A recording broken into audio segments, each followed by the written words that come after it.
മുസ്ലിം ലീഗിന് പതിവ് പോലെ 2 സീറ്റേ ഇത്തവണയും ലഭിച്ചിട്ടുള്ളൂ. ലീഗ് കൂടുതൽ സീറ്റ് ചോദിച്ചിരുന്നു. പക്ഷേ ലീഗിന് 2 സീറ്റ് എന്ന പഴയ പരമ്പരാഗത നമ്പറിൽ ഉറച്ചു നിൽക്കുകയാണ്. ആ സമയത്ത് ലീഗ് പ്രവർത്തകർക്ക് ഒരു വേദനയൊക്കെ ഉണ്ടായിരുന്നു. അതൊക്കെ മാറി ഇപ്പോൾ പൂർണ്ണമായും ഇലക്ഷൻ രംഗത്തേക്ക് ഇറങ്ങിയ കേരളത്തിൽ സീറ്റ് കൂടുതൽ കിട്ടണമെങ്കിൽ കേരളത്തിൽ സീറ്റിൻ്റെ എണ്ണം 20 തന്നെയല്ലേ, കൂടിയിട്ടില്ലല്ലോ.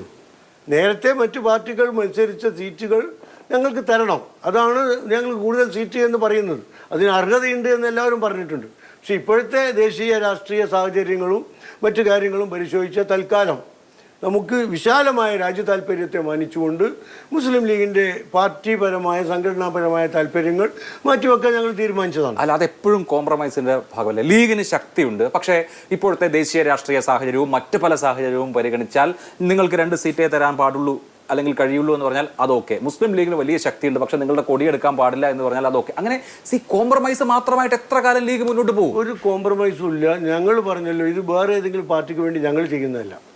ഞങ്ങൾ രാജ്യത്തെ രക്ഷിക്കാനും ഇവിടുത്തെ മതന്യൂനപക്ഷങ്ങളുടെ രക്ഷയ്ക്കും വേണ്ടിയാണ് ഇത്തരം ഒരു നിലപാടുകൾ എടുക്കുന്നത്. അല്ല, ഇപ്പം നോക്കൂ, ഇപ്പം ദേശീയ തലത്തിൽ എടുത്തു കഴിഞ്ഞാൽ 50 അല്ലെങ്കിൽ 52 മുതൽ ഇങ്ങോട്ട് എടുത്തു കഴിഞ്ഞാൽ നമ്മൾ കണക്കുകൾ പരിശോധിച്ചു കഴിഞ്ഞാൽ ജനസംഖ്യാനുപാതികമായ പ്രാതിനിധ്യം മുസ്ലിം ജനവിഭാഗത്തിന് ലോക്സഭയിലില്ല, രാജ്യസഭയിലും ഇല്ല. അപ്പോൾ യഥാർത്ഥത്തിൽ ഇപ്പോൾ ജനസംഖ്യാനുപാതികമായിട്ടാണെങ്കിൽ 80 MP ഇല്ല, ഇവിടെ 27 ഉള്ളൂ.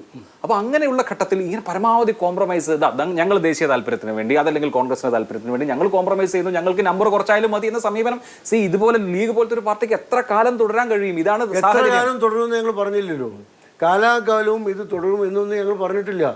രാഷ്ട്രീയ സാഹചര്യങ്ങളിൽ മാറ്റം വരും, ദേശീയ രാഷ്ട്രീയത്തിൽ മാറ്റം വരും.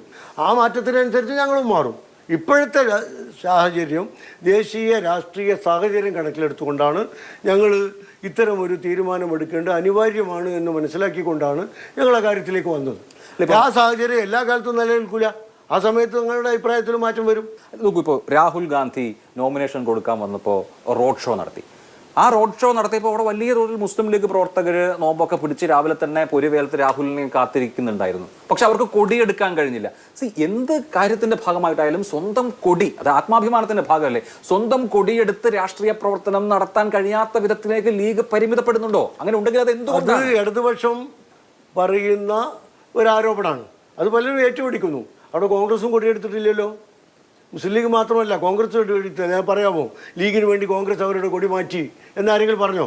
അല്ല, ലീഗും കോൺഗ്രസും കൊടിയെടുക്കാതെ അവിടെ അത് കൊടിയെടുക്കാതെ ഇടുന്നത് അത് ദുരുപയോഗപ്പെടുത്തരുത് ഉത്തരേന്ത്യൻ സംസ്ഥാനങ്ങളിൽ എന്നുള്ളത് കൊണ്ടാണ്. കഴിഞ്ഞ തവണ അത് ദുരുപയോഗപ്പെടുത്തി. അത് ദുരുപയോഗപ്പെടുത്താനുള്ള ഒരു സാഹചര്യം ഇത്തവണ BJPക്ക് കൊടുക്കരുത് എന്നതുകൊണ്ടാണ് ഞങ്ങൾ അങ്ങനെ ഒരു നിലപാട് സ്വീകരിച്ചത്.